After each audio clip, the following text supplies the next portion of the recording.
But to get through this, we must stick together.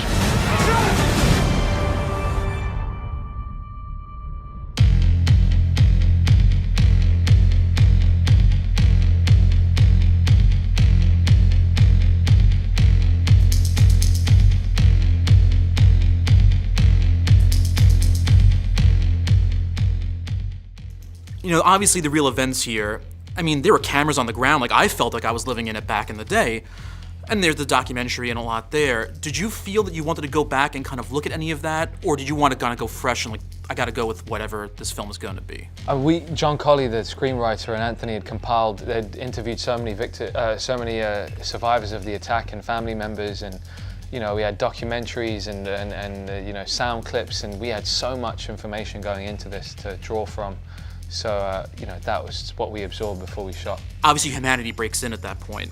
But how much of their jobs did you feel were like still like, this is my job to help these people at this point compared to just humanity? For a character like mine, you know, you've got this young Sikh man from a slum who has this tremendous opportunity to work in this hotel, which is a building that was the first building to get electricity in Mumbai, you know, and it's frequented by his idols, his movie idols, and the Beatles and all sorts of people.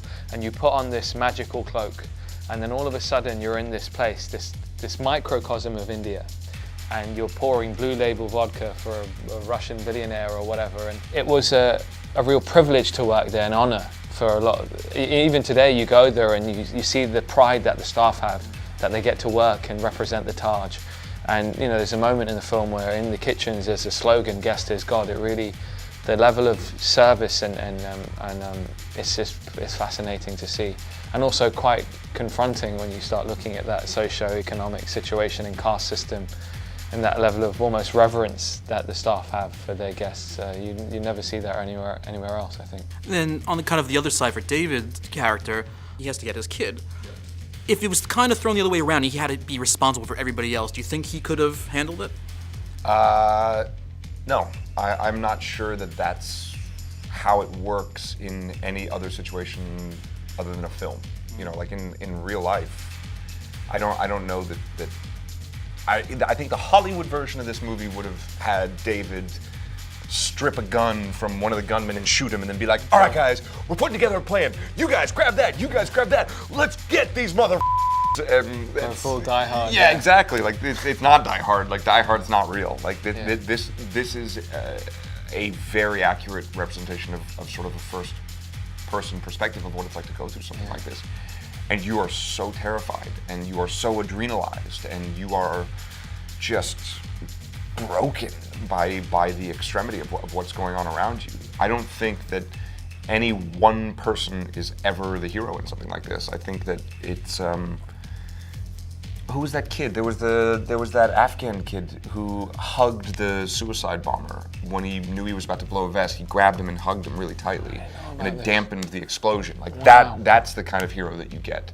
But I mean, this is not the Hollywood version. This is the real version. That's which is so great about it. Is it important to you that before joining something like this, that has to be in place like that? I think that was the first conversation we all had with Anthony.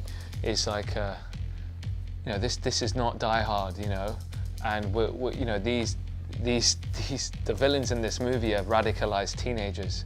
You know, they're dead-eyed.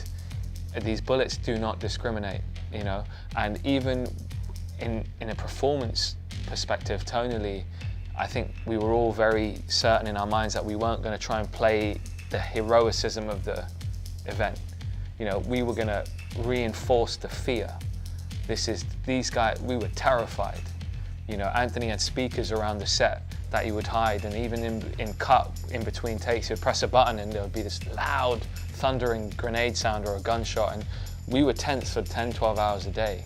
You know, it would have been blistering fear. You didn't know where these guys were coming, what they looked like, and it was a horrible, horrible situation.